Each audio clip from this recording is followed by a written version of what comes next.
খেলার মাঠে রেফারি কিংবা আম্পায়ারের সিদ্ধান্তই শেষ কথা।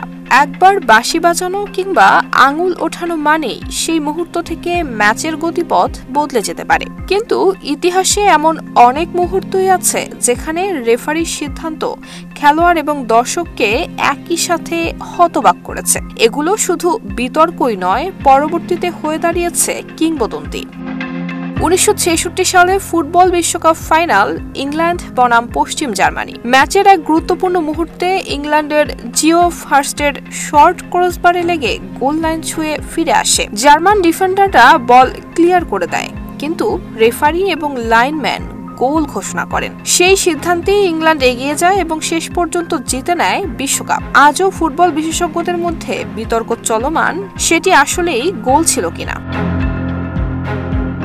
ক্রিকেটেও এমন অদ্ভুত সিদ্ধান্তের নজির কম নয়। 2008 সালে সিডনি টেস্টে অস্ট্রেলিয়া বনাম ভারতের ম্যাচে সচিন টেন্ডুলকারের বিরুদ্ধে আউটের আবেদন করা হয়, অথচ রিপ্লেতে দেখা যায় বল ব্যাটেই লাগেনি।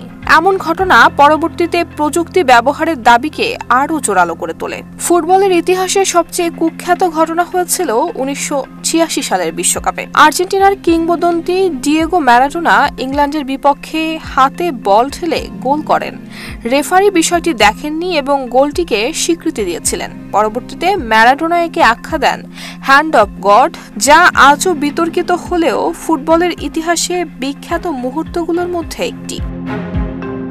আধুনিক ক্রিকেটেও রেফারির ভুল সিদ্ধান্তে ম্যাচের ভাগ্য বদলে গেছে। 2019 সালের বিশ্বকাপ ফাইনালে নিউজিল্যান্ডের বিপক্ষে ইংল্যান্ডের শেষ ওভারে বেন স্টোকের ব্যাটে লেগে বল বাউন্ডারির বাইরে চলে যায়। নিয়ম অনুযায়ী এটি 5 রান হওয়ার কথা, কিন্তু রেফারি ভুল করে 6 রান দেন। এই এক অতিরিক্ত রানই ম্যাচকে টাই করে সুপার ওভারে নিয়ে যায় এবং শেষ পর্যন্ত চ্যাম্পিয়ন হয় ইংল্যান্ড।